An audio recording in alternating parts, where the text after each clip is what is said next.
Saudara-saudara sekalian, setiap saya keliling Indonesia disegani.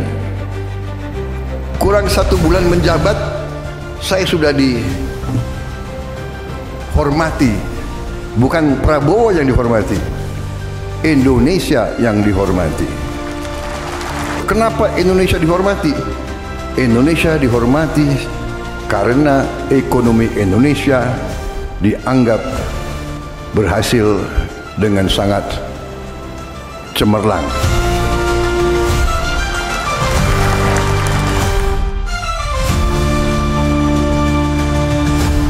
Indonesia mampu menjaga pertumbuhan ekonomi pada tingkat yang solid sebesar 4,95% pada triwulan ketiga tahun 2024 yang mencerminkan ketahanan dan daya saing ekonomi. Indikator sektor real, diantaranya PMI manufaktur yang tetap ekspansif di level 51,2 dengan permintaan domestik yang kuat, dan indeks keyakinan konsumen juga terus optimis, yakni pada Desember 2024 adalah 127,7, serta indeks penjualan real juga tumbuh positif. Hampir seluruh konsensus melihat bahwa memang Indonesia dalam posisi yang sungguh sangat menguntungkan. Dari segi sumber daya, kita memiliki hampir semua elemen yang diperlukan untuk sebuah negara maju. Hampir semua elemen, mineral, tanaman, kekayaan laut yang dibutuhkan untuk Indonesia menjadi negara yang maju. Dan hampir sudah menjadi konsensus pakar-pakar ekonomi dan pakar-pakar geopolitik dunia bahwa Indonesia memang menjelang 2045 akan menjadi negara yang maju. Bahkan disebut negara keempat, kelima, ketujuh dunia. Dan kita juga memberikan untuk rumah tangga. Oleh karena itu, dalam menjaga momentum pertumbuhan ekonomi tetap bagus, pemerintah Presiden Prabowo telah mengeluarkan berbagai paket stimulus ekonomi yang telah dirilis di akhir 2024 lalu, seperti bantuan pangan atau beras, diskon listrik 50% untuk 2 bulan, PPN DTP properti dan otomotif, serta insentif PPH pasal 21 DTP untuk sektor padat karya.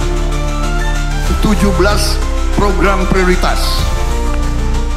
Rumah murah. Presiden Prabowo Subianto juga telah mencanangkan 17 program prioritas mulai dari swasembada pangan, energi, pengentasan kemiskinan, hingga penyempurnaan penerimaan negara. Dan hasilnya, terdapat banyak hal positif telah dicapai dalam 90 hari pemerintahannya, mulai dari bergabungnya Indonesia ke BRICS hingga dimulainya program makan bergizi gratis. Kita faham kekayaan kita. Kita faham, kita mengerti, tapi banyak di antara kita yang sesungguhnya tidak menyadari apa efek, apa impact daripada kepemilikan kita terhadap sumber-sumber daya tersebut. Sumber daya dan mineral-mineral kritis yang dikatakan critical minerals yang dibutuhkan untuk negara industri teknologi tinggi. Jadi 28 komoditas kita buat hilirisasi. Nah, itu total investasi sekitar 618 miliar US dollar. Inilah yang menjadi pikiran Bapak Prabowo. Inilah yang menjadi perintah Bapak Prabowo kepada kami agar ini bisa dieksekusi sebagai mesin pertumbuhan. Hilirisasi juga menjadi langkah strategis untuk mendorong pertumbuhan ekonomi 8%. Hal ini salah satunya didorong dari produksi produk turunan nikel, yang pada 2023 ekspor produk hilirisasi nikel mencapai sekitar 520 triliun rupiah, meningkat 745% dibandingkan 2017. Sudah mencapai hampir 34 miliar US dollar. Dari hanya 50 triliun sekarang mencapai 500 triliun. Bayangkan, negara dapat berapa itu PPH pasal 21, PPH pada kontraktor, royalti, multiplier efek dari ekonomi.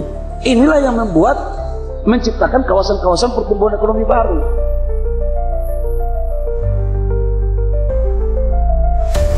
Sedangkan untuk mencapai target pertumbuhan melalui investasi, pemerintah juga memperhatikan angka incremental capital output ratio yang menunjukkan hubungan antara pertumbuhan ekonomi dengan investasi yang diperlukan untuk mencapai pertumbuhan tersebut.